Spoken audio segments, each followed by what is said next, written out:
இன்னைக்கு ராஜ்ய சபையை அமைச்சோம்னா அதுல பெண்களுக்கு உரிமை வேணும், பர்சன்டேஜ் வேணும் அப்படின்லாம் இன்னைக்கு சொல்றோம். மத்தியில சொல்லிட்டு இருக்கவே தான் எவனும் கொடுக்கறது கிடையாது. முதல்ல கொடுத்ததே நம்ம கம்சன் தான். அந்த மந்திரி சபையில ஒரு பெண் மந்திரி உண்டு, பூத்தனைன்னு பேரவளுக்கு. இவர்கள்லாம் கம்சனோட அடிப்பொடிகள், கம்சனோட காப்பி. கம்சன் அங்க பண்றான், இவெல்லாம் இங்க பண்ணுவாங்க ஒரே மாதிரியா. அங்கங்க இவர்களுக்கு என்ன வேலை அப்படின்னா யாதவர்களை விரட்டி அடிக்கிறது. இந்த வசுதேவர் சம்பந்தப்பட்ட அந்த யாதவ ஜனங்களை அடிக்கிறது. அதனால அந்த யாதவ ஜனங்கள்லாம் என்ன பண்ணிட்டார்கள்? தே பீடிதா நிவிசிசு குருபாஞ்சால கேகயானி சால்வான் விதர்பான் நிஷதானி விதேகான் கோசலானபி. இங்கேருந்து அவாவா இடம் தயாரிச்சுட்டா. குரு தேசம், பஞ்சாப்னு சொல்றமே அது, கேகய தேசம், சால்வ தேசம், விதர்ப தேசம், நிஷத தேசம், விதேகம்னு சொல்லக்கூடிய மிதிலாபுரி, அங்க போயிட்டால் கோசலம், அயோத்தி, இந்த இடத்துக்குலாம் அவ ஸ்ப்ரெட் ஆயிட்டா. ஏன்னா இவன் ரொம்ப பாடாப்படுத்துறான் இங்க அப்படின்னு. இந்த 6 குழந்தை பிறந்து 7 வருஷத்துக்குள்ள இத்தனை படிச்சிருக்கான். இவெல்லாம் அப்படி மைக்ரேட் ஆயிட்டா. நான் தான் நினைச்சுப்பேன், நான் பிராமணாலாம் மைக்ரேட் ஆனா. ஏன் ஆனா? இந்த நிலத்தை புடிங்கினதுனால. அக்ரிகல்ச்சர் தான் நமக்கு வருமானத்துக்கு. ராஜாக்கள்லாம் தானம் பண்ணுவா. அவ தானம் பண்ணினத்தை நாம குடியானவர்கள்ட்ட கொடுத்துருவா விவசாயத்துக்கு. அவ நமக்கு குத்தகைன்னு கொடுப்பா. இவர்கள் வேதபாராயணம், பூஜை, ஜபம் இவைகள்லாம் பண்ணிட்டு தேசக்ஷேமத்துக்காக ஒரு சிம்பிளான வாழ்க்கை தான் வாழ்வா. இதுல எங்க பிரச்சனை வர ஆரம்பிச்சதுன்னா சோழ சாம்ராஜ்யங்கள்லாம் முடிஞ்சு அது பரிந்தும் கரெக்டா இருந்தது. மற்றவர்கள் வர ஆரம்பிச்ச உடனே இந்த அந்நிய படையெடுப்புகளோ மற்ற ராஜாக்கள்லாம் வர ஆரம்பிச்ச உடனே அவன் என்ன பண்ணினான்னா, முக்கியமா ஹிந்துக்கள்ல எந்த ராஜாவுமே படையெடுத்தவன் விவசாயி மேல கை வைக்க மாட்டான். இது ஒரு ஒரு சூக்ஷ்மம். ஏன்னா அக்ரிகல்ச்சர் பண்றவா இருக்கா பாருங்க, அவளை கொல்ல மாட்டாவா படையெடுத்தா. ஏன்னா அவனை கொண்டுட்டா அப்புறம் இன்கம் அவனுக்கு எப்படி வரும்? நான் இந்த ஊரை ஆக்குபை பண்ணிட்டேன்னா இந்த ஊர்ல இருந்து எனக்கு ரெவென்யூ வரணும்னா அக்ரிகல்ச்சர் நடந்தாதான் வரும். அதனால அவளை கை வைக்க மாட்டா. இவர்களுக்கு பலம் கொடுக்கிற அந்த புத்தி பலம் கொடுக்கிற அவளெல்லாம் கொண்டுடுவான். இவனை யோஜனையே பண்ண விடாம வச்சுப்பான். இன்னைக்கு அப்படித்தானே நடக்கிறது. நல்லதை எடுத்து சொல்றவாளெல்லாம் விரட்டி அடிச்சான். என்ன பண்ணினா, அந்த விவசாயிகள்லாம் பிராமணாலெல்லாம் கொண்டு, பண்டிதாலெல்லாம் கொண்டு இதெல்லாம் பண்ணினா விவசாயிகள்லாம் விவசாய நிலத்தை வச்சிருந்தா. இதெல்லாம் சுதந்திரம் பரியந்தம் நடந்தது. சுதந்திரத்துக்கு அப்புறமாவது அது பரிந்தும் தாக்கு பிடிச்சிருந்தோம் நாம. ஏன்னா வேற மாற்று ஜீவனும் நமக்கு கிடையாது. சுதந்திரத்துக்கு அப்புறம் பிரிட்டிஷ்காரன் என்ன பண்ணினா, 2 அயோக்கியத்தனம் பண்ணினா. படிப்பையும் மாத்தினா, நம்மளையும் ஏமாத்தினான். உனக்கு நான் குமாஸ்தாரை தரேன், கலெக்டர் வேலை தரேன், அத்தை தரேன், இத்த தரேன்னு சொல்லி ஏதோ கிடைச்ச பிறகு ஆச்சரியம் விட்டா அவ கிளம்பி படிப்புக்காக போயிட்டான். படிக்கணும்னு கிராமத்துல இருந்து வில்லேஜ்ல இருந்து மைக்ரேட் ஆனா மைக்ரேட் ஆனா இவன் மட்டும் காரணம் இல்லை. அங்க உள்ள சூழ்நிலைகள், அரசியல் நிலம் குத்தகை கொடுக்க வேண்டாம், நிலம் வச்சிருக்கிறவனுக்கே சொந்தம் இத்தியாதி சட்டங்கள்லாம் இவாளுக்கு இன்கம் இல்லாம பண்ணினது. அதனால என்ன ஆச்சுன்னா, இவாள்லாம் கிளம்பி மைக்ரேட் ஆகி எங்க வருமானம் இருக்கோ, எங்க வேலை இருக்கோ அவங்க திரும்பி வந்தா. நீ தான் இவாளை விரட்டி விட்டியோனோ, நீயாவது அங்க நிம்மதியா இருந்தியான்னா அதான் கிடையாது. யாரெல்லாம் விரட்டி விட்டானோ அவ பின்னாடியே அவனும் வந்துட்டான். கொஞ்ச நாள்ல இந்த விவசாயத்தெல்லாம் விட்டுட்டு இப்ப சந்தியில நிக்கிறது. இந்த இந்த இந்த கதையில அந்த விஷயம் இருக்கு. இது மாதிரி எல்லாரையும் அடிச்சு விரட்டிட்டான். அங்கங்க அப்படியே ஸ்ப்ரெட் ஆகி போயிட்டான். இது எல்லா காலத்திலையுமே. அப்ப அந்த காலத்துல யாதவாளுக்கு ஆச்சு. பின்னாடி முக்கியமா அந்நிய படையெடுப்புகள், இஸ்லாமிய படையெடுப்புகள்ல இருந்து ஆரம்பிச்சு சுதந்திரம் வாங்கி இன்னி பரியந்தம் பாதிக்கப்படுறது பிராமணாதான். ஹிந்து மதம்னாலே அதிகமா பாதிக்கப்படுறது பிராமணாதான். நான் சொல்றதா யதார்த்தமா கேட்டாதான் புரியும். கேரளா பிராமின் யாருன்னா நம்பூதிரி தான். இவன் கிடையாது. இவ வந்தவா. எப்ப வந்தார்கள் அப்படின்னு சொன்னா இது மாதிரி படையெடுப்புகள் போது இவர்கள்லாம் மைக்ரேட் ஆகி போனவா அப்படின்னு. இது மாதிரி செதறது. செதர்னத்தினாலதான் மத்திய தேசத்திலேருந்து வந்தவாளுக்கு மத்தியமா, வட தேசத்திலேருந்து வந்தவாளுக்கு வாத்தியமா, வடமா, மாத்தியமா இல்ல மத்தியமா. மாத்தியமான்னு நாம சொல்றோம் தமிழ்நாட்டுல. மத்திய தேசத்திலேருந்து வந்தவாளுக்கு மத்தியமானு பேர், வட தேசத்திலேருந்து வந்தவாளுக்கு வடமான்னு பேர். 8000 பேர் ஒரு குரூப்பா வந்தவர்களுக்கு அஷ்டசஹஸ்ரம்னு பேர்.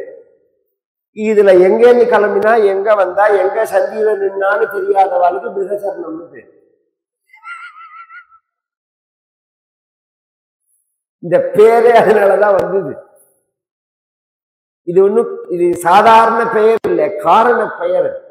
அப்ப தமிழ்நாட்டுல பிராமணா இருந்தாலான்னா இருந்தா அவளுக்கு ஒரு அவ என்ன பெயர்னா அவளுக்கு சோழ தேசத்து சோழியாள்னு பேர், பூர்வசிகால்னு பேர். இந்த உச்சியில குடுமி வச்சுட்டு இருப்பாவா. இன்னைக்கு சிதம்பரம் தீட்சிதெல்லாம் வச்சுட்டு இருக்கா பத்தியில அந்த சிஸ்டம். அவ சைடுல முடிஞ்சுக்கிறா, இப்படிதான் வச்சுக்கணும். இந்த அது உங்களுக்கு புரியுற மாதிரி சொல்லணும்னா, ஏன்னா இன்னைக்கு எப்படி சொன்னா புரியும் தெரியல, இருந்தாலும் நான் சொல்றேன். இந்த கல்கி எழுதினாரோன்னு சொன்னியின் செல்வன், அதுல ஆழ்வார்க்கடியான்னு ஒருத்தன் உண்டு. அவனை பத்தின போட்டோவை வரையும் போது கல்கியில அதை வரைஞ்சவர் இவர், அவர் மணியன். அந்த மணியன் கரெக்டா வரைஞ்சிருப்பார். இந்த உச்சியில குடுமிதான் இருக்கும் அவனுக்கு.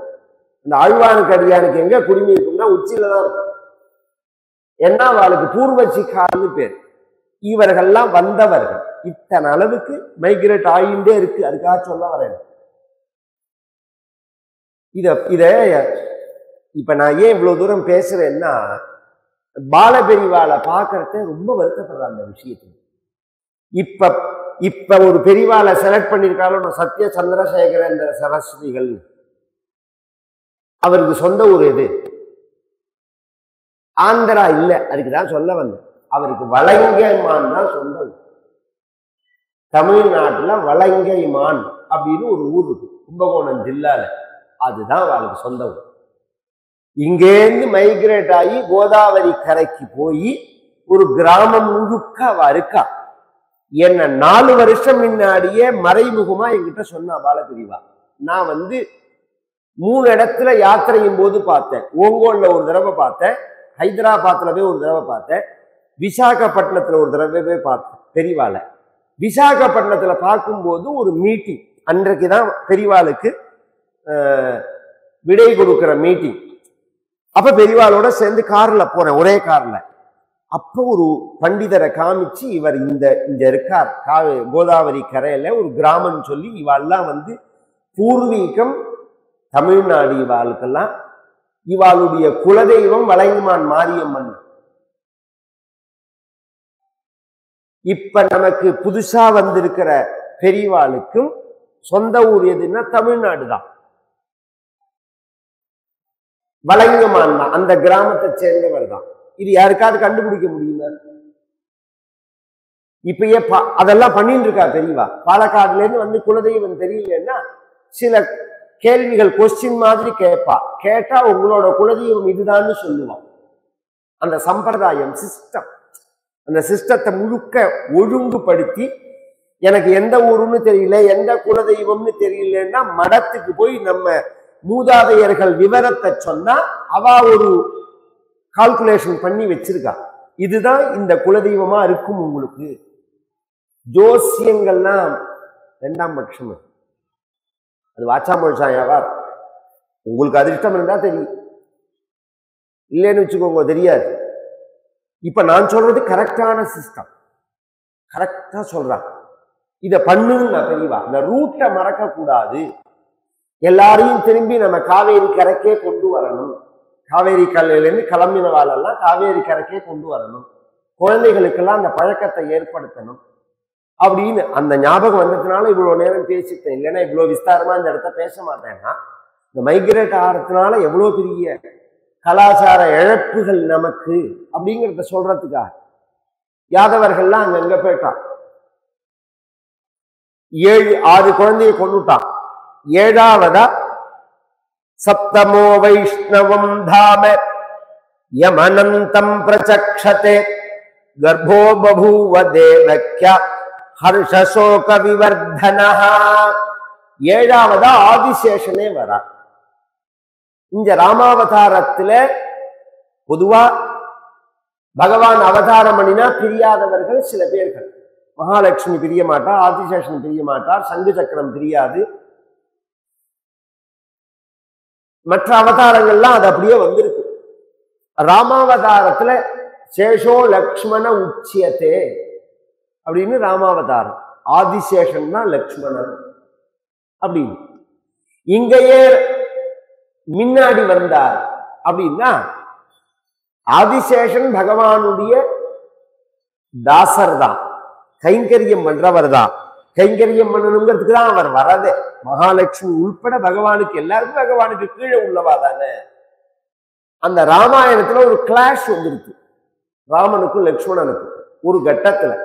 எந்த கட்டத்துல என்ன, சீதையை கொண்டு காட்டுல விடணும் அப்படின்னு பின்னாடி சொல்லும் போது யாரோ ஒரு வாஷர்மேன் சொன்னான், சலவை தொழிலாளி சொன்னான்ங்கிறதுக்காக சீதையை கொண்டு காட்டுல விடணுங்கிறத பரதனும் முடியாதுன்னுட்டான், சத்ருகுணனும் முடியாதுன்னுட்டான்.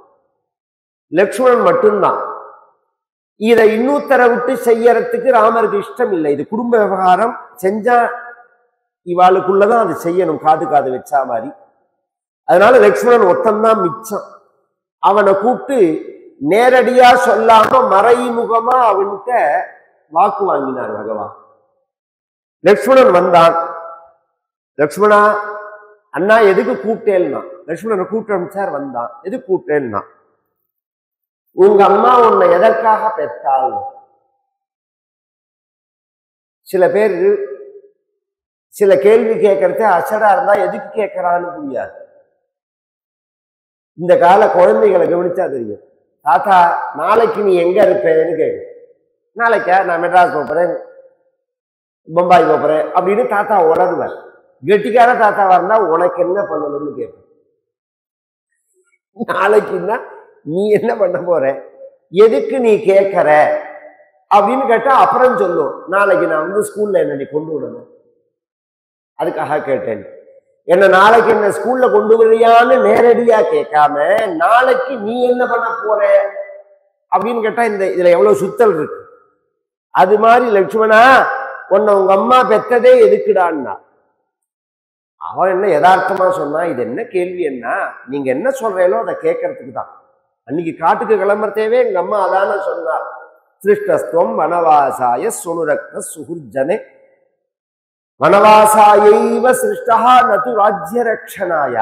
லக்ஷ்மணா உன்னை பெற்றதே ராம கைங்கரியத்துக்கு தான், உன்னை பெற்றதே காட்டுக்கு தான். அதனால ராமன் பின்னாடி போனி அப்படின்னு சொன்னா. இது சத்தியமோடா லக்ஷ்மணான்னு கேட்டான். அண்ணா இது என்ன கேள்வி, உங்க திருவடி மேல சத்தியம்னா அப்படின்னா, இது மாதிரி ஜனங்கள் பேசிக்கிறா, நான் சொன்னதை செய்யறதுக்கு தானே உன்னை பெற்றிருக்கா, சீதையை கொண்டு காட்டுல விடணும். என்ன நான் ஒரு பெரிய மனுஷரா நீங்க, இப்படி நீங்க சொல்லலாமா? ஏன் என்ன விளையாட்டா நினைக்கிறேன்? இந்த காட்டுல விடுறது பிரச்சனை இல்லை, காட்டுல கொண்டு என்னை ஏன் விடுறேன்னு அவ கேட்போம். என்னை ஏன் காட்டுல விடுறேன்னு கேட்போம். அதுதான் இந்த பிரச்சனையே. உன்னை இது மாதிரி நீ சுத்தம் இல்லாதவள், நீ கலங்கம் உள்ளவள் அப்படின்னு எவனோ சொன்னாங்கிறத உள்பட என் வாயால நான் எப்படி அண்ணா சொல்லுவேன்?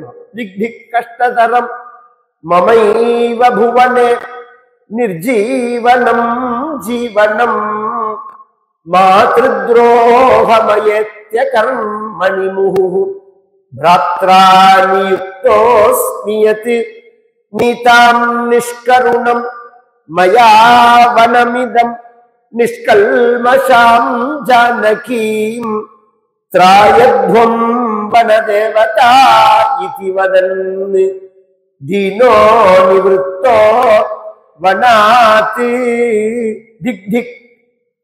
சிச்சின்னா ரொம்ப கஷ்டம்தான்.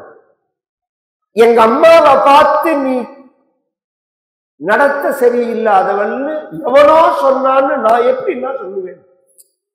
இந்த வார்த்தையை கூட நான் எப்படி சொல்லுவேன்? என்னை எப்படி சொல்ல வச்சேன் நீங்க? என்னையே இப்படி நீங்க வார்த்தை வாங்கிங்க கத்திட்டு கொண்டு விட்டுட்டான். அப்போ ஒரு வார்த்தை சொன்னான் திரும்பி வந்து. அவ சில கேள்வி கேட்டா எனக்கு பதில் சொல்ல தெரியல, உங்களையும் கேட்டா மன்னி, உங்களால முடிஞ்சா பதில் சொல்லுங்க அப்படின்னு சொல்லிட்டு, இனி இந்த ஜென்மாவோட சரியா போச்சு, உங்களுக்கு தம்பியா பிறக்கணும், நீ தம்பியா பிறக்க மாட்டேன்னு. ஏன்? நான் அண்ணாவா இருந்திருந்தா இப்ப இந்த சூழ்நிலையில இது மாதிரி நீங்க சொன்னதுக்கு 2 அறை வச்சு பேசாமறா. உலகம்னா அப்படிதான் பேசும். எல்லாத்துக்கும் நாம வளைஞ்சு கொடுக்க முடியுமா? எது நல்லது எது கெட்டதுன்னு நாம யோசனை பண்ண வேண்டாமா? அப்படிலாம் கொண்டு சீதையை விடக்கூடாதுன்னு உங்களை நான் கண்டிப்பேன். அண்ணாவா இருந்தா நான் கண்டிப்பேன். அந்த காலம் அது. அண்ணா கண்டிப்பா, கண்டிக்கிறதுக்கு உரிமை உண்டு, கண்டிச்சாலும் கேட்பான். அப்படி நான் உன்னை கண்டிப்பேன். இப்ப என்ன நான் தம்பியா போனதுனால நீ சொன்னதை நான் கேட்கிற மாதிரி ஆயிடுது. இனி தம்பி இதோட சரியா போச்சு. அடுத்த ஜென்மா தம்பி கிடையாது. அதனால அடுத்த ஜென்மா முன்னாடி அண்ணாவா வந்துட்டான். அவரும் சொன்னார், பகவானும் நீ இந்த ஜென்மாவில செஞ்சதுக்கே நான் பல ஜென்மா உனக்கு பதில் செய்யணும்.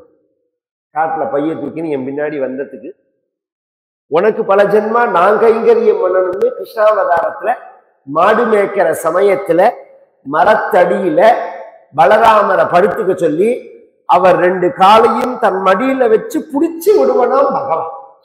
இந்த கால் தானே எனக்காக காட்டுல அலைஞ்சது, இந்த கால் தானே எனக்காக காட்டுல அலைஞ்சது அப்படி. அதனால முன்னாடி வந்துட்டார்.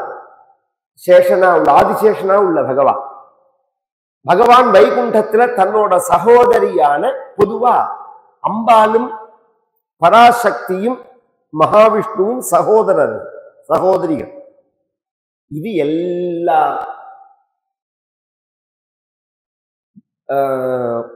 பாஷையிலையும், எல்லா சாஸ்திரத்திலையும், எல்லா புராணத்திலையும் பின்னாடி உபாசனை பண்ணின எல்லாராலையும் ஒத்துண்ட விஷயம். விஷ்ணு சகோதரி அப்படிங்க. இப்ப நமக்கு ஒரு கேள்வி, இந்த சகோதரத்துவம் எப்படி வந்து? 2 பேரும் சேர்ந்து ஒரு வயத்துல பிறந்தால? கொஞ்சம் யோஜனை பண்ணுங்க. 2 பேரும் சேர்ந்து ஒரு வயத்துல பிறந்தால? சகோதரன்ங்கிற வார்த்தைக்கு அதுதான் அர்த்தம். உதரம்னா வயறு, சக உதரம். உதரம்னா வயறுன்னு அர்த்தம். சக உதரம், ஒரே வயறு. நான் இருந்ததும் இதே வயறு, என் அண்ணா இருந்ததும் இதே வயறு, என் தம்பி இருந்ததும் இதே வயறுன்னு அம்மா வயத்தை தொட்டு காமிக்கிறோமோ அது மாதிரிலாம் அந்த காலத்துல பேசுவோம். இன்னைக்கு அண்ணா சித்தப்பா இருந்தா பெரிய அத்தை கிடையாது, அத்தை இருந்தா சித்தப்பா கிடையாதுங்கிற மாதிரி 1 2க்கு மேல கிடையாது. அதுவும் புரியல. இந்த வயறு தான் எல்லாரும் இருந்த வயறு அப்படின்னு அம்மா வயத்தை தடவி கொடுப்பா. அந்த மாதிரி பகவானும் அம்பாலும் எந்த வயத்துல இருந்தாங்க அப்படின்னா அதுதான் தத்துவம். பரமாத்மாவினுடைய சக்தி வெளிப்படும் போது புருஷ சக்தியானது நாராயணன், ஸ்திரீ சக்தியானது நாராயணி. இது புராணந்தரங்கள்ல இருக்கு. அதனாலதான் நாராயணன். இதுல ஒரு ஆச்சரியம் என்னன்னா, எல்லா தேவதைகளுக்கும் சக்தி இருக்கு. பிரம்மாவோட சக்திக்கு பிராமின்னு பேரு, வராக பெருமானுடைய சக்திக்கு வாராகின்னு பேரு, முருகனோட சக்திக்கு கௌமாரின்னு பேரு, இந்திரனோட சக்திக்கு ஐந்திரின்னு பேரு, விஷ்ணுவோட சக்திக்கு வைஷ்ணவின்னு பேரு, சிவனோட மகேஸ்வரனோட சக்திக்கு மாகேஸ்வரின்னு பேரு, மகேந்திரனோட சக்திக்கு மாகேந்திரின்னு பேரு. இதெல்லாம் மாத்திருகணங்கள், ஷோடச மாத்திருகணங்கள். தேவி பாகவதத்தை எடுத்து பார்த்தோம்னா அம்பாலோட ரூபங்களை சொல்லும் போது இன்னைக்கும் கிராமாந்தரங்கள்ல பார்த்தோம்னா வாராகி கோவில், பைரவி கோவில், பைரவரோட சக்தி பைரவி அப்படிங்கிறது இன்னைக்கு வழிபாட்டுல இருக்கு. நாம இதிகாச புராணங்கள்லாம் நமக்கு இந்த ராமாயண பாகவதத்துக்குள்ளேயே சுத்தி சுத்தி வரோம். நாம மற்ற இதிகாச புராணங்கள் சொல்றவாளும் கிடையாது, குறைஞ்சு போயிட்டா. ஒரு காலத்துல எல்லாத்தையும் சொல்லிட்டு இருப்போம். கஷேத்திர மகாத்மியங்கள்லாம் உண்டு, எல்லா புராணமும் உண்டு. அதனாலதான் நான் இப்ப சமீபத்துல கவனிச்செல்லாம் தேவி பாகவதம்னு ஒருத்தன்னு சொன்னேன். இந்த சப்ஜெக்ட கொஞ்சம் போர் அடிக்கிற மாதிரி தான் இருக்கும், ஆனா நாலெட்ஜ் ஸ்ப்ரெட் ஆகும். அப்பதான் எத்தனை விஷயங்கள் இன்னைக்கு நாம நடைமுறையில வச்சிருக்கிறது எங்க சொல்லி இருக்குங்கிறது தெரியும். அப்பதான் நமக்கு இந்த ருத்ராட்சத்துக்கு என்ன மகிமை, காயத்ரி மந்திரத்துக்கு என்ன மகிமை, விபூதிக்கு என்ன மகிமை, இந்த தேவதாந்தரங்கள்லாம் எப்படி வந்தது, எல்லா கதையும் இருக்கு. இந்த சக்திகள் இப்படி பல ரூபத்துல வழிபட்டாலும் ஃபர்ஸ்ட் பரமாத்மா தேர்ந்து சதாசிவன் தேர்ந்து வந்த சக்தி அப்படிங்கிறது பராசக்தி. அந்த பராசக்தி ஸ்திரீ ரூபமாகவும் பும் ரூபமாகவும் மாறும்போது நாராயணன் நாராயணன். நீங்க சிவபக்தருங்கிறதுனால அப்படி சொல்றேலா அப்படின்னு சில பேர் கேட்பா. அப்படி கிடையாது. பொதுவா சிவபக்தாளுக்கு சைவாள்னு பேரு, விஷ்ணு பக்தாளுக்கு வைஷ்ணவாள்னு பேரு. நாம ரெண்டுக்கும் நடுப்புல உள்ளவன். இது எல்லாருமே தெரிஞ்சுக்கணும். தீவிர வைஷ்ணவா வேற, தீவிர சைவா வேற. நமக்கு அப்படி கிடையாது. நாம அக்ரஹாரத்துல அக்ரே ஹரிச்ச ஹரவுச்ச, இந்த பக்கம் பார்த்தா பெருமாள் கோவில் இருக்கும், இந்த பக்கம் பார்த்தா சிவன் கோவில் இருக்கும். இப்படிதான் நம்ம வாழ்க்கை முறை. ரெண்டு கோவிலும் நமக்கு பொது. பரமேஸ்வர பிரீத்தி அர்த்தம் நாராயணாயேதி சமர்ப்பயாமி. ஆரம்பிக்கிறது எந்த காரியம் ஆரம்பிச்சாலும் பரமேஸ்வர பிரீத்தி அர்த்தம் அப்படின்னு ஆரம்பிக்கிறது. முடிக்கிறத எப்படி முடிப்போம்னா நாராயணாயேதி சமர்ப்பயாமி. பூஜை சந்திரமௌலீஸ்வரர் வாயில நாராயண நாராயணா. ஆச்சாரியால் நமக்கு காண்பிச்ச வழி அதானே. அதனால நம்ம நடுநிலையா உள்ளவன். இதுதான் பெரும்பாலும் பாரத தேசம் முழுக்க. இப்ப உங்களுக்கு இங்க ரொம்ப தீவிரமா இருக்கிறதெல்லாம் தமிழ்நாட்டுல பக்தியினால, ஆழ்வார்கள் நாயன்மார்களால அது தீவிரமாச்சே தவிர, நார்த் இந்தியா போனோம்னா இத்தனை பேதங்கள்லாம் கிடையாது. பாண்டுரங்கனுக்கு கழுத்துல போட்டிருக்கிறது துளசி மாலை இல்ல, ருத்ராட்சம் தான். தெரியுமா யாருக்காவது? பாண்டுரங்கன் கழுத்துல ருத்ராட்சம் தான் போடுவா. ஆமா, நெத்தியில சந்தனம் தான் இடுவா, கோபி சந்தனம் விட மாட்டான். அங்க வெறும் சந்தனம் தான் இடுவா. தேவதைகளுக்கு சந்தனம் விடணும். அதை விட ஒரு சுவாரஸ்யம் சொல்றேன்.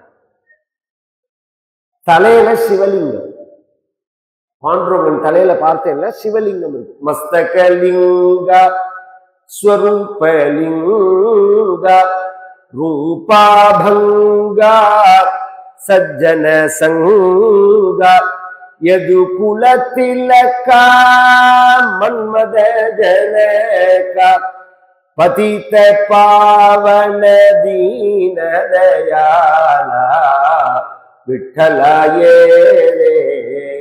பண்டரிராயா. சிலதெல்லாம் தீவிரத்தினால மாறி போயிடுறது. இந்த இஸ்கான்லயே ஹரே ராம ராம ராம ஹரே ஹரே, ஹரே கிருஷ்ண கிருஷ்ண கிருஷ்ண ஹரே ஹரேன்னு தான் ராமதாபினி உபனிஷத்துல உள்ள மந்திரம். அது அப்படிதான் இருக்கு. இஸ்கான்காரா அப்படி சொல்ல மாட்டா. ஹரே கிருஷ்ண கிருஷ்ண கிருஷ்ண ஹரே ஹரே முதல்ல அது, அப்புறம் தான் ஹரே ராம ராம. ஒரிஜினல் மந்திரம் எப்படி இருக்குன்னா ஹரே ராம ராம ராம ஹரே ஹரே. இது மாதிரிதான். இது எப்படி மாற்றினாலோ அது மாதிரிதான் எல்லாமே மாறி போயிடும். சம்பிரதாயத்துல மாறினத்தை நான் ரைட்டு தப்புன்னு சொல்றதுக்கு நான் வரல. அந்த சப்ஜெக்டுக்குள்ள போகல. ஆனா உண்மை என்னன்னு நாம் தெரிஞ்சுக்கணும். பராசக்தி நாராயணன், நாராயணியா பரபிரம்மத்தோட சக்தி வந்ததுங்கிறத காமிக்கிறது தான் சங்கரன் கோவில். சங்கரன் கோவில் போய் பாருங்க. இந்த பக்கம் பரமேஸ்வரன் இருப்பார், சங்கரன். சங்கரன் நாராயணன் பேர். அதனால அடுத்தது பார்த்தேன்னா விஷ்ணு இருப்பார், அடுத்தது பார்த்தேன்னா அம்பாள் இருப்பார். இல்லைன்னா அடுத்தது அம்பாள், அடுத்தது விஷ்ணு, அப்படிதான் இருக்கும். இந்த மூணு ஒரே ஆங்கிள் இருக்கு. இதை காமிக்கிறதுக்கு தான் இந்த இந்த சக்தி பரமாத்மாட்டேந்து வெளியில வரத்த ஆண் வடிவத்துல வந்ததுக்கு நாராயணனும், பெண் வடிவத்துல வந்ததுக்கு நாராயணியும் பேருங்கிறதுனாலதான், ஒரு இடத்துல இருந்து வந்ததுனாலதான் சகோதரன் சொல்றேன். சகோதரின்னு எப்படி சொல்றேன்னு கேட்ட மத்தியில அதுக்காக இது நான் சொல்றது விஷயம் இல்லை. பஜரே சித்த பாலாம்பிகா அப்படின்னு முத்துசுவாமி தீட்சிதரோட ஒரு கீர்த்தனை. அதுல கடைசி சரணத்துல வரும் பத்மநாப சகோதரி பஜரே அப்படின்பா. பத்மநாபனுடைய சகோதரி. இதை யாருமே மாத்தல்ல. முத்துசுவாமி தீட்சிதரோ, சியாமா சாஸ்திரிகளோ, தியாகீர்வாலோ, நீ யாரெல்லாம் கீர்த்தனை பாடியிருக்காலோ, சுவாதி திருநா, எல்லாருமே அம்பாளை பத்தி பாடும்போது விஷ்ணு சகோதரிங்கிற ஒரு வார்த்தையை சேர்த்துதான் பாடுவான். இது பெருமாளோட சகோதரி, பெருமாளோட சகோதரி அப்படின்னு. அதுக்கு இந்த இடங்கள்லாம் பிரமாணம். பகவான் தன் சகோதரியான நாராயணிய கூட்டு கச்சதே விவ்ரஜம் பத்ரே கோபகோபீரலங்கிருதம் ரோஹிணி வசுதேவஸ்ய பாரியாஸ்தே நந்த கோகுலே தேவக்யா ஜடரே கர்ப்பம் சேஷாட்யம் தாம மாமகம் தத் சம்நிகிருஷ்ய ரோஹிண்யா உதரே சன்னிவேஷயே. நீ கிளம்பி கீழே போகணும். நாம 2 பேரும் போக வேண்டிய காலம் வந்திருக்கு. நீ இப்ப என்ன பண்ணணும்? நந்தகோபனுக்கும் யசோதைக்கும் பெண்ணாக பிறக்கணும். நான் வசுதேவருக்கும் தேவகிக்கும் பிள்ளையாக பிறப்பேன். என்னை கொண்டு வசுதேவர் அங்க வச்சுட்டு ஒன்னு எடுத்துன்னு வருவார். நீ வந்த உடனே கிளம்பி மேல வந்துடக்கூடாது, வைகுண்டம் வந்துடக்கூடாது, காரியம் ஆச்சுன்னு ஒண்ணு எடுத்து கிளம்பக்கூடாது. நீ கீழே பூலோகத்திலேயே இருக்கணும். கம்சனுக்கு தரிசனம் கொடுத்துட்டு நீ வைகுண்டம் வரக்கூடாது. பூலோகத்திலேயே, இதெல்லாம் பாகவதத்துல உள்ள பகவானால அம்பாளுக்கு சொல்லப்பட்ட வார்த்தைகள். நீ பூலோகத்துல ஏன் இருக்கணும்னு சொல்றேன்னா, கலிகாலம், உபாசனா கிரமங்கள்லாம் விசேஷமா தெரியாது. அப்படிங்கறது ஒரு ஆபத்தை நிவர்த்திக்கணும்னா அம்பாளை விட்டா வேற கதி கிடையாது. ஆபதி கிங்கரணீயம். ஆதிசங்கரத்தை கேட்கிறான் சிஷ்யன், ஆபத்து வந்தா என்ன பண்ணணும்னு கேட்டான். பிரஸ்னோத்திர ரத்னமாளிகைன்னு பேர். ஸ்மரணீயம் சரண யுகலம் அம்பாயாக. அம்பாளோட பாதத்தை தான் பிடிச்சுக்கணும். ஒரு ஆபத்து, ஆபத்துனா நாம் நினைக்காத கஷ்டம், நாம் எதிர்பார்க்காத ஒரு கஷ்டம். இப்படி வந்த உடனே கற்பகாம்பாள்னு நினைக்கணும். இதுல அராள நாயகி அப்படின்னு நினைக்கணும், அராளகேசின்னு நினைக்கணும். ஏன் அப்படின்னா, ஏன் நினைக்கணும்னு கேட்டான் சிஷ்யன். தத்ஸ்மரணம் கிங்குருதே. அம்பாளை நினைச்சா அது என்ன செய்யும் அப்படின்னு கேட்டான். அதுக்கு ஆதிசங்கரர் சொல்றார், பிரம்மாதி நபி கிங்கரி குருதே. நீ அம்பாளை நினைச்சுட்டேன்னா உன் தலையில எழுதுறாரு பிரம்மா, அவரை உனக்கு வேலை செய்யறவனா பண்ணுவாள் அம்பாள். பிரம்மாதீனப்பி கிங்கரி குருத்தே. அதனால ஆபத்து. பாமர ஜனங்கள், இந்த மாயவரம்னு ஒரு ஊர் இருக்கு, இன்னைக்கு மயிலாடுதுறைன்னு பேர். அதுல பழைய பஸ் ஸ்டாண்டை விட்டு வெளியில வந்து பஸ் திரும்புற இடத்துல ஒரு மாரியம்மன் கோவில் உண்டு. அந்த ஊர்ல உள்ளவாளுக்கு தெரியும், நாம் பார்த்திருக்கேன். இந்த மாயரத்தை சுத்தி நிறைய முஸ்லிம் கிராமம் உண்டு. இவெல்லாம் மாயரத்துலதான் சாமான்லாம் வாங்கின்னு போவான். இந்த முஸ்லிம் பெண்கள்னா இந்த சாமானை வாங்கறதுக்கு பஸ்ஸை விட்டு இறங்கின உடனே ஓடி வந்து இந்த மாரியம்மாவை தரிசனம் பண்ணி 2 வார்த்தை புலம்பிட்டு தான் போகும். நான் சத்தியமா நான் நேர பார்த்துருக்கேன். நீ தாண்டி பாய பார்த்துக்கணும், இப்படி பண்றாண்டி, இத்தனை அக்கிரமம் நடக்கிறது, நீ தாண்டி என்னை ரட்சிக்கணும் அப்படின்னு என்ன ஒரு சம்ஸ்காரம், என்ன ஒரு ஒரு ஸ்ப்ரெட்டான விஷயம் அது. இந்த மதம் இல்லவா, ஆனா அம்பாள்கிட்ட அப்படி பக்தி. அது மாதிரி ஜனங்கள் பரிந்தும் கொண்டு சேர்த்திருக்காங்க. இப்ப என்ன, நான் பாகவதன் சொல்லி கிருஷ்ணர் பக்தி வர வைக்கிறது பெரிய ஆச்சரியம் இல்லை.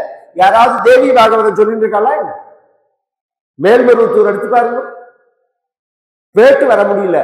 நல்ல நாள்லயே அங்க டிராபிக்ல போயிட்டு வர முடியல. இத்தனை கூட்டம் தேவி பாகவதம் கேட்டா வராது. அம்பாள்னு சொன்ன உடனே வரா. ஏன்னா ஜனங்களுக்கு அனுகிரகம் பண்றதுனால. இந்த கலியுகத்துல நீ இருக்கணும், சர்வ ஆபத்துகளையும் நீ தான் போக்கணும், நீ தான் அனுகிரகம் பண்ணணும். அர்ச்சிஷ்யந்தி மனுஷ்யாம் ஸ்துவாம் சர்வகாம வரேஸ்வரி. இந்த வார்த்தைகள்லாம் ரொம்ப குறிச்சு அண்டர்லைன் பண்ற விஷயம். உன்னை எல்லா மனிதர்களும் பூஜை பண்ணுவா. எப்படி பூஜை பண்ணுவான்னா தூப உபஹார பலிபிகி. தூப தீபங்கள், நைவேத்தியங்கள், பலி அப்படின்னு. இந்த உபகாரம்னாலே நைவேத்தியம்னு தான் அர்த்தம். அப்புறம் பலிகின்னு தனியா சொல்லுவாங்க. அப்படின்னா இந்த பலி கொடுக்கிற பழக்கம் உண்டு அம்பாள். இதை பத்தின ஒரு விஷயம் சொல்றேன். ராமகிருஷ்ண பரமஹம்சருடைய உபதேச மஞ்சரின்னு இருக்கு. அதுல 124வது பக்கம் எடுத்து படிங்கோ, நாளைக்கு கிடைச்சதுன்னா. அவர் ஒரிஜினலா இருந்தது பழைய காளி கோவில்ல தான். இவர் அர்ச்சகரா வந்தாலும், இந்த ராணியோட காவில் கோவிலுக்கு இவர் அர்ச்சகரா வந்தாலும் அப்பப்ப இந்த காளி கோவிலுக்கு வருவர். அவர் காளிக்கு பலி கொடுக்கறது பெங்காலத்துல பழக்கம். பெங்கால் வெஸ்ட் வங்காளம் தேசம் இருக்கு பத்தியில, அங்க வந்து பலி, அங்க வாமாச்சாரம் அங்க, அதனால பலி கொடுப்பாங்க. ராமகிருஷ்ண பரமஹம்சர் எழுதுறார், உயிர் பலி கூடாது அப்படின்னு என்னோட மனசு சொல்றது. உயிர் பலி கொடுக்க கூடாது அப்படின்னு என் மனசு சொல்றது. ஆனா இது உயிர் பலி கொடுக்கிறது தப்பு அப்படின்னு நாம சொன்னா அம்பாள் வருத்தப்படுவாள்ங்கிறது எனக்கு தெரியாது. ரெண்டும் இருக்கிறது. இந்த என்ன விஷயம், உயிர் பலி கொடுக்கலாமா கொடுக்க கூடாதா அப்படின்னா இந்த அந்த சப்ஜெக்டுக்குள்ளேயே நான் போகல. சாஸ்திரம் என்ன சொல்றதுன்னா, எதன்னாத் புருஷோபவதி ததன்னாத் தஸ்ய தேவதா. நீ எதை சாப்பிட்றியோ அதை சுவாமிக்கு நைவேத்தியம் பண்ணி சாப்பிடணும். இதான் விஷயம். நீ என்ன சாப்பிட்ற அப்படிங்கிறத நீ தீர்மானம் பண்ணி கொடுக்கலாமா கொடுக்க கூடாதாங்கிறது அப்புறம் உனக்கு புரியும். எதன்னாத் புருஷோபவதி ததன்னா. இப்ப என்ன பிராமணா யாராவது பலி கொடுக்குறோமா? இல்லையே. அப்ராமணா கொடுக்கறத கொடுக்க கூடாதுன்னு சொல்றோமா என்ன? அதுவும் கிடையாது. ஏன்னா மாம்சம் சாப்பிட்றது அவளுடைய பழக்கம், அவளுக்கு அது சம்பிரதாயத்துல இருக்கு, சாஸ்திரத்துல அது இருக்கு. சரீர அவளுடைய சரீர தர்மத்தை பொறுத்த விஷயம் அது. அதனால இங்க நாங்க வந்து கொடுக்கலாம்னு சொல்லல, கொடுக்க கூடாதுன்னு சொல்லல. நீ என்ன சாப்பிட்றையோ அதை தெய்வத்துக்கு படைச்சுட்டு சாப்பிடணும். இந்த சிஸ்டத்துலதான் பலிகள்லாம் வந்தது. அந்த காலத்துல எல்லாம் வந்து பலி கொடுக்குற அன்னைக்கு தான் மாம்சம் சாப்பிடுவான் நார்மலா. இன்னைக்கு எப்படி ஞாயிற்றுக்கிழமை அன்னைக்கு மாம்சம் சாப்பிட்றதுன்னு வச்சுட்டு இருக்கானோ, அது மாதிரி அந்த காலங்கள் எல்லாம் பார்த்த எல்லாம் பலி கொடுக்குற அன்னைக்கு தான். இன்னைக்கு கிடா வெட்டு விருந்துன்னு சொல்லுவா, கிராமத்துல கேட்டுக்கு வாழ்க்கை தெரியும். இன்னைக்கு குலதெய்வத்துக்கு வழிபாடு, கிடா வெட்டு விருந்தும்பா. அந்த மாதிரி சமயத்துல மட்டும்தான் சாப்பிடுவா. இது மாதிரி இப்ப அதுக்கு ஒரு திருஷ்டாந்தம் சொல்றேன். இந்த ஸ்ரீனிவாசன் வீனஸ் காலனியில ஒரு டாக்டர் இருந்தா, கேன்சர் இன்ஸ்டிடியூட்ல ப்ரொஃபஸர்.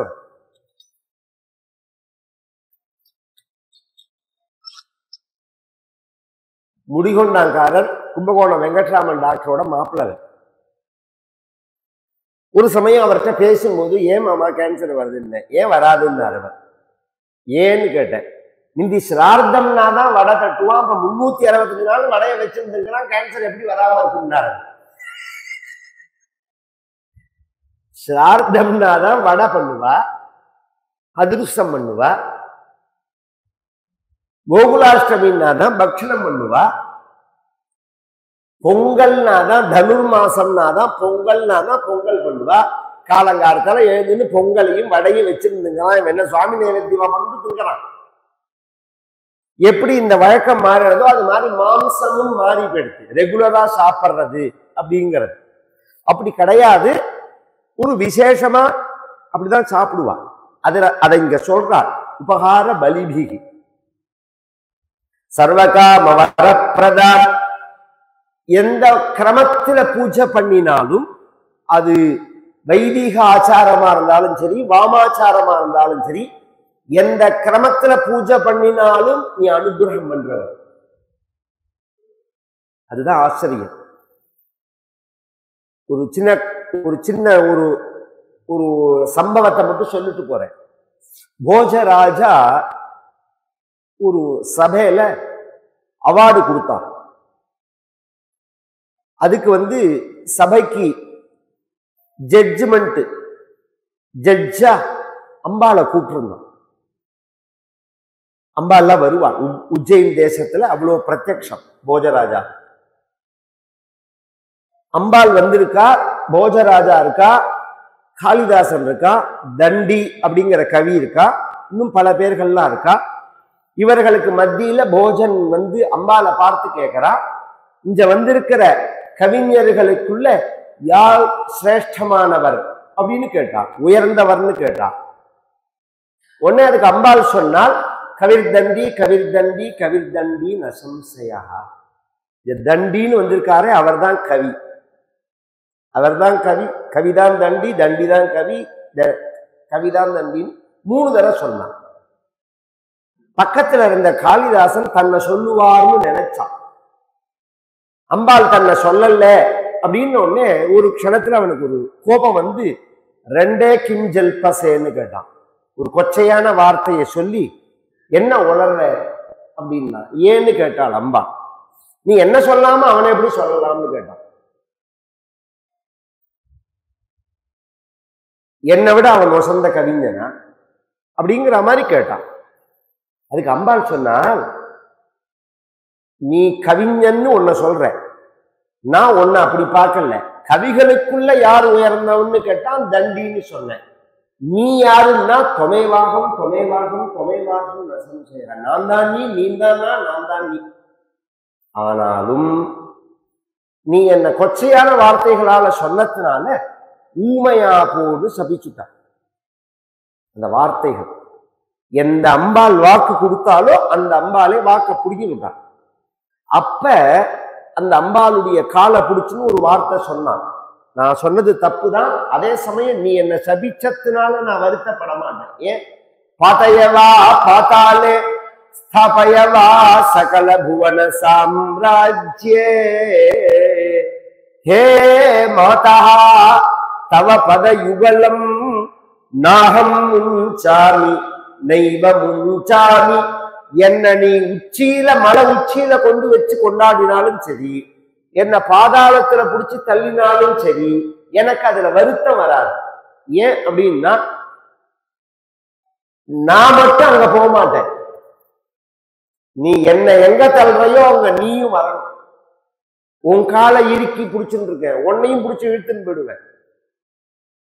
உனக்கு உச்சியில இருக்கணும்னா என்னை கொண்டு உச்சியில வை, உனக்கு பாதாளத்துல விழணும்னா என்னை கொண்டு பாதாளத்துல தள்ளு. நீ என்ன பாதாள ஸ்தாபயவா பாதையவா பாத்தாலே ஸ்தாபயவா சகல புவன சாம்ராஜ்யே. நீ எந்த நிலையில என்ன வச்சாலும் உன் காலை விட மாட்டேன்னா. அவன் தான் காஞ்சிபுரத்துல மூக்க கவியா. ஏன்னா இந்த பௌர்ணமாசியும் போது மூக்க பஞ்ச சத்தி வாசிக்கிறான் இந்த கோவில்ல. பாராயணம் பண்றான்னு சொன்னால் வந்தவொன்னு ரொம்ப 500 ஸ்லோகம்.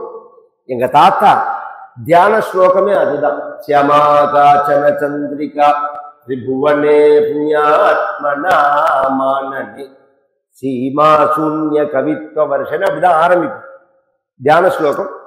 மூக்க பஞ்சசதியில அதுக்கு முன்னாடி அவர் சொன்னதுதான் நான் சொல்றது. ஸ்மிருதே சகல கல்யாண இதெல்லாம். இவர் எப்ப அதை மாத்தின்றார் தாத்தான்னா, செங்கல்பட்டுல தங்கினார் கொஞ்ச காலம். அப்ப காஞ்சிபுரம் வாரத்துக்கு ஒரு தடவை போய் பிரவச்சனம் பண்ணுவார். அப்ப காஞ்சி சந்நிதியில காமாட்சியோட ரொம்ப தாத்தாவுக்கு ஒரு ஈடுபாடு வந்து அதுக்கப்புறம் அதை மாத்தினார் அப்படின்னு வச்சுக்கோங்க. இந்த உபாசனா கிரமத்துக்கு சொல்றேன். அவர் அந்த காளிதாசனுக்கு பீஜாட்சரத்தை எழுதினார். அதே காளிதாசன் இங்க வரும்போது இந்த காஞ்சிபுரத்துல பூஜை பண்ற ஒரு பட்டருக்கு அனுகிரகம் பண்ண வந்து அவர் அந்த அனுகிரகத்தை ரிஜெக்ட் பண்ணும்போது, ஏமாந்து ரிஜெக்ட் பண்ணும்போது, அங்க பேசாம உட்கார்ந்து இந்த மூகனா உள்ள வாய் பேசாத இந்த ஊமையினுடைய வாக்க திறக்க சொல்லி தன் வாயில உள்ள தாம்பூலத்தை துப்பினான். இந்த வெத்தலைபாக்கு போட்டு இருக்கிற அந்த ரசத்தை அப்படி ஒரு சொட்டு துப்பினான். ரகாச்சந்திர சமான காந்தி வதனா நாகாதிராஜஸ்துதா முகானாமபி குர்வதி சுரதுனி நிகாஷவாக்வைபவம் ஸ்ரீகாஞ்சி நகரி விஹார ரசிகா शोकापहंत्री सता एका पुण्य परंपरा पशुपते राकारिणी राजते. இப்படி உயர்ந்த வித்வான்களுக்கும் அனுகிரகம் பண்ணி சாதாரண பாமரங்களாலையும் வழிபடக்கூடிய தெய்வமாக நீ பிரகாசிக்கிறதுனால சர்வகாம வரேஸ்வரி நாமதேயானி குர்வந்தி, பல பெயர்கள் வைப்பா. ஸ்தானானிச்ச நராபூவி, பல இடங்கள் உனக்கு இருக்கும். இன்னைக்கு 51 சக்தி பீட்டம்னு சொல்ற மத்தியில அது என்ன 51? 51 பீசா அம்பாளோட உடம்பு போச்சு. அது ஏன் 51 போச்சு? முதல்ல பிரம்மம் பிரம்மமா இருக்கும்போது, நிர்குணமா இருக்கும்போது அதுக்கு நாமமும் கிடையாது, ரூபமும் கிடையாது, குணமும் கிடையாது. அது சகுணமாகும் போது முதல்ல எடுத்துக்கிற ரூபம் எதுன்னா சப்தம் தான். அதுவும் பிரணவம் தான் பிரத்யேகமா. ஓம் அப்படிங்கிற மத்தியில தஸ்ய வாசக பிரணவஹ. இவர் பதஞ்சலி. அந்த பகவானுடைய அந்த பரமாத்மாவினுடைய முதல் பெயர் என்ன, உருவம் என்ன அப்படின்னா சப்தம். இதுதான் சப்தம்னா அதுல ஓம்ங்க. அந்த சப்தத்துக்கு மொத்தம் எத்தனை எழுத்துன்னா 51 எழுத்து. ஒரிஜினலா வெவ்வேறு மொழியில வெவ்வேறு இருக்கலாம். சம்ஸ்கிருதத்துல 51 எழுத்து தான். அதனாலதான் திருவாச்சகம் 51 அந்த சிவபுராணம் சொல்லும்போது.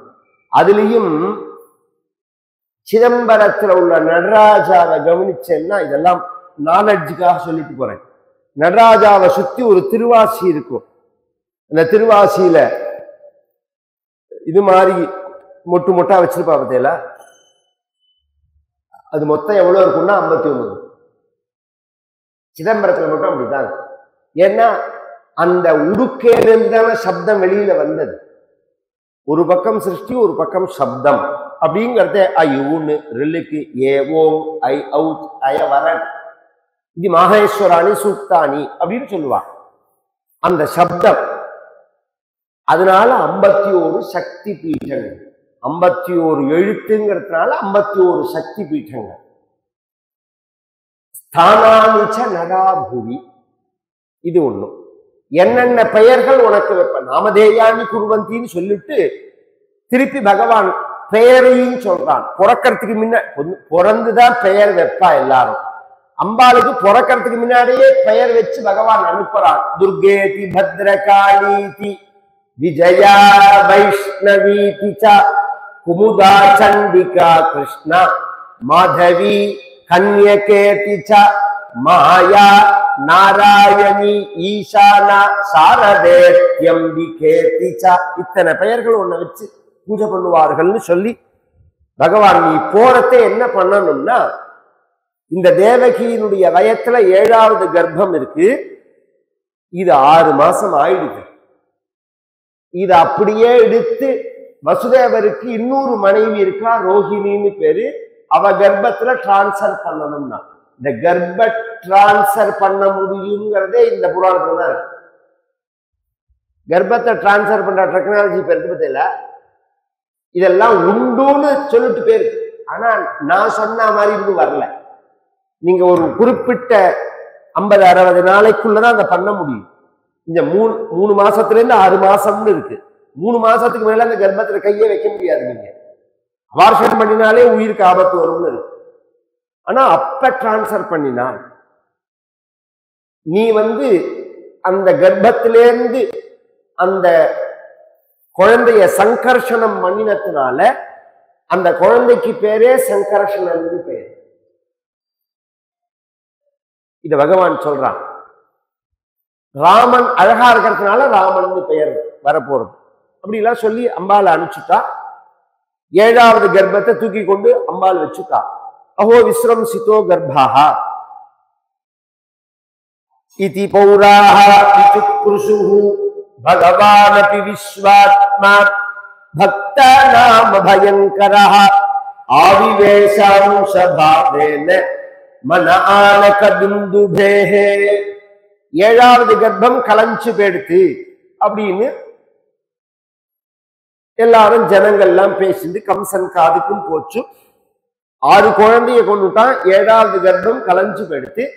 இன்னும் கொஞ்ச நாள் கழிச்சு 8வது கர்ப்பம் வராது. ததோ ஜெகன்மங்கல மச்சுதாம்சம் சமாஹிதம் சூரசுதேன தேவி ததார சர்வாத்மகமாத்மபூதம் காஷ்டாயதானந்தகரம் மனஸ்தஹ. 8வது கர்ப்பம் வந்த விதத்தை சொல்றார். பகவான் இன்னும் அவதாரமே பண்ணல. ஜெகன் மங்களம், ஜெகத்துக்கே மங்களத்தை கொடுக்கக்கூடியதான மங்கள மூர்த்தி இல்லையா பகவான். பகவானுடைய ரூபம், பகவானுடைய நாமம் எங்க சொல்லப்படுறதோ அங்க அமங்கலமே கிடையாது.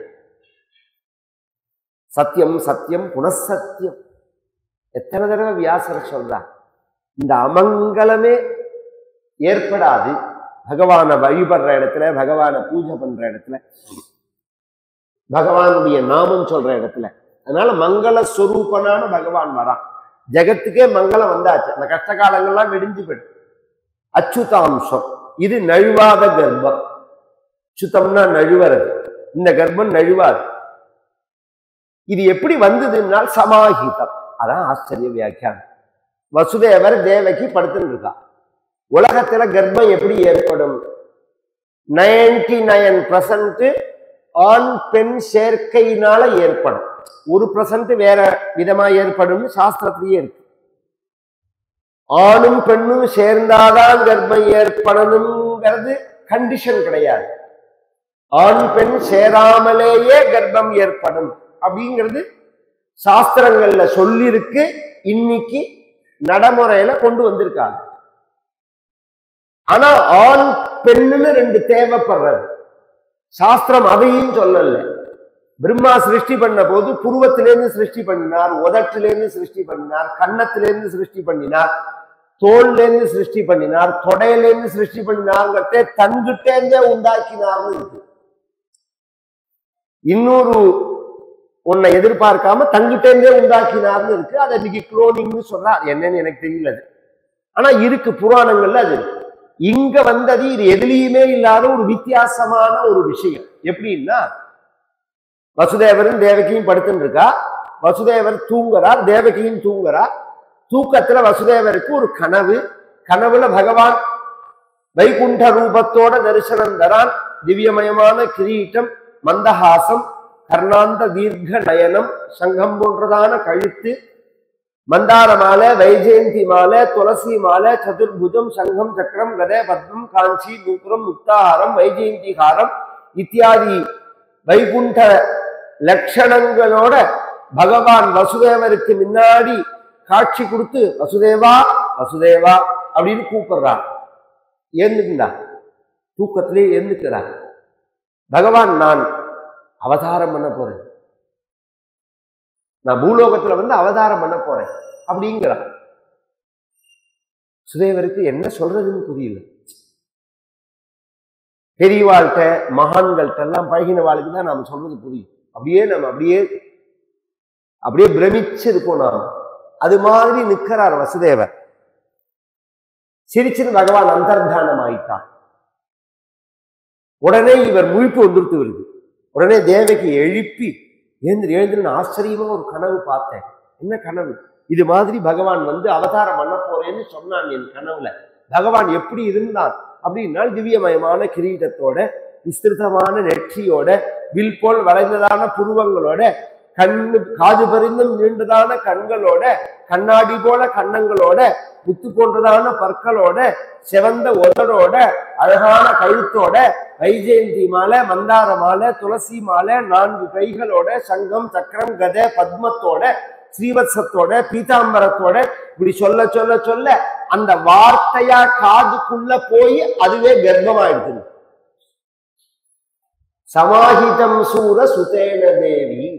ஆச்சரியமான வியாக்கியானம் ஸ்ரீதர சுவாமிகள் பண்றாரு. சமாஹிதம்னா என்ன?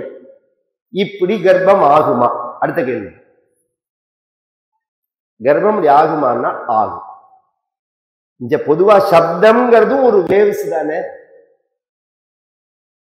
இன்னைக்கு வேணா டெக்னாலஜியில நாம அந்த இடத்துக்கு போகல, ஆனா கொஞ்ச நாள் ஆச்சுன்னா அந்த இடத்தையும் தொடுவோம். நாம தொடும்போதுதான் இது சொன்னது சத்தியம் அப்படிங்கிறது புரியும்.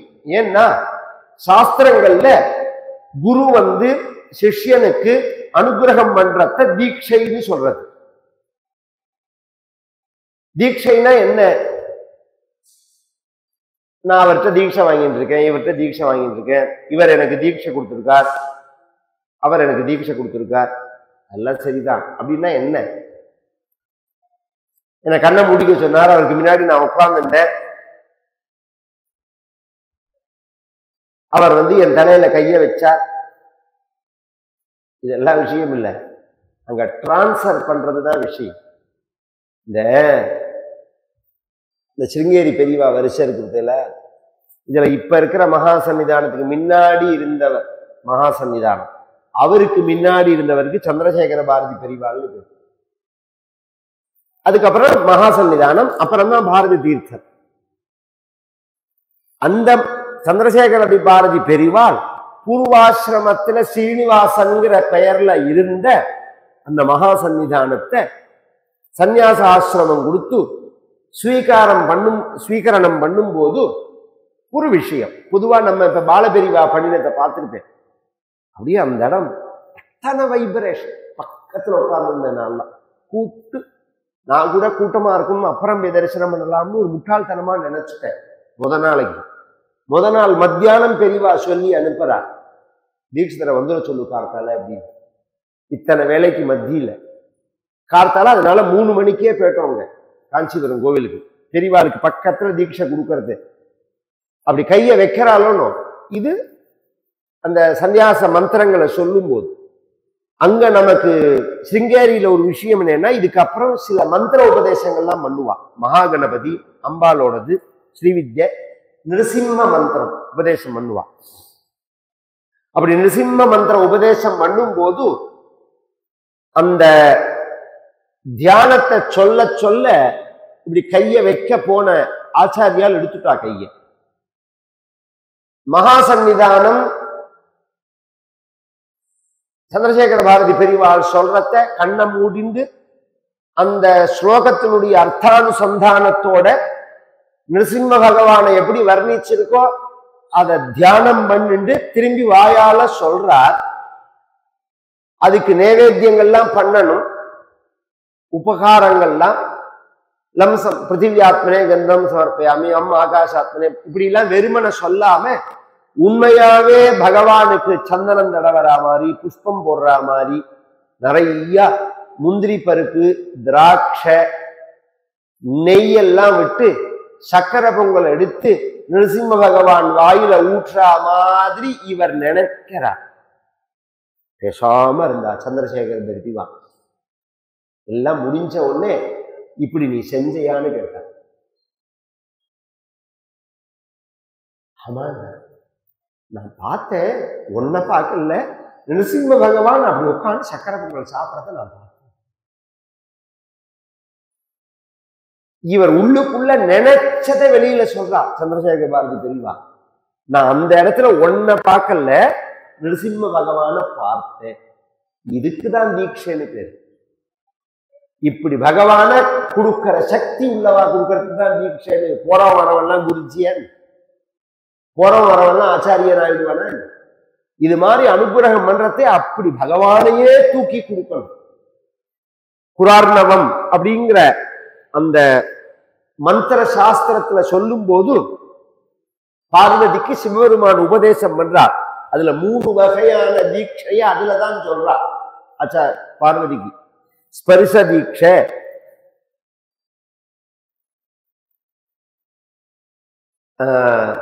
நயன தீட்சை, மானச தீட்சை அப்படின்னு 3 தீட்சையை சொல்றார்.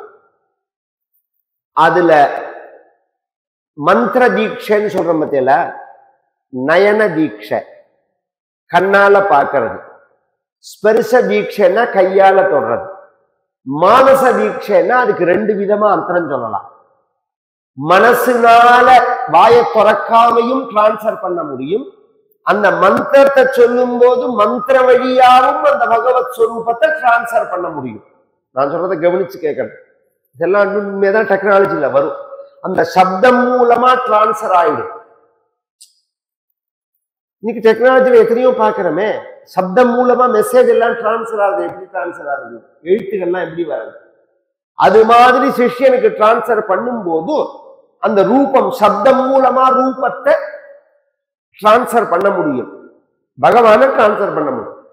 அது மாதிரி இவர் வசுதேவர் சொல்ல அது காதுல இறங்கி அதுவே கர்ப்பமாயிடும்.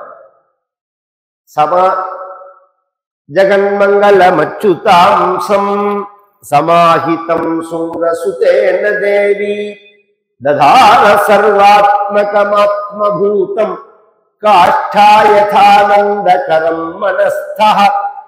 அப்புறம் தேவகி என்ன ஆனான்னா, சாதேவகி சர்வ ஜெகன் நிவாச நிவாசபூதா நிதராம் நரேஜ். சர்வ ஜெகன் நிவாச நிவாசபூதா அப்படின்னா 7-14 உலகங்களும் பிரளய காலத்துல எந்த பரமாத்மாவனுடைய வயத்துல தங்கறதுக்கு பகவான் இடம் கொடுக்கிறானோ அந்த பகவானுக்கு பரமாத்மாவுக்கு இந்த தேவகி தன் வயத்துல இடம் கொடுத்தாங்க. உலகம் முழுக்கைக்கும் தன் வயத்துல இடம் கொடுக்கிறான் பகவான். அந்த பகவானுக்கு இந்த தேவகி தன் வயத்துல இடம் கொடுத்தா. நிவாசபூதா நிதராம் நரேஜே அப்படின்னு கர்ப்பதாரணம் ஏற்பட்டது அப்படிங்கிற புண்ணியமான சரித்திரம். இந்த சரித்திரத்துல அதோட இன்னைக்கு நிறுத்திக்கிறேன். மேல நாளைக்கு தேவதைகளுடைய ஸ்தோத்திரம், பகவத் அவதாரம் விஸ்தாரமா அபூர்வமான ஒரு கிரந்தம் பாகவதம். அதுலயும் தசமஸ்கந்தம் அப்படிங்கிறது மிகவும் விசேஷமானது.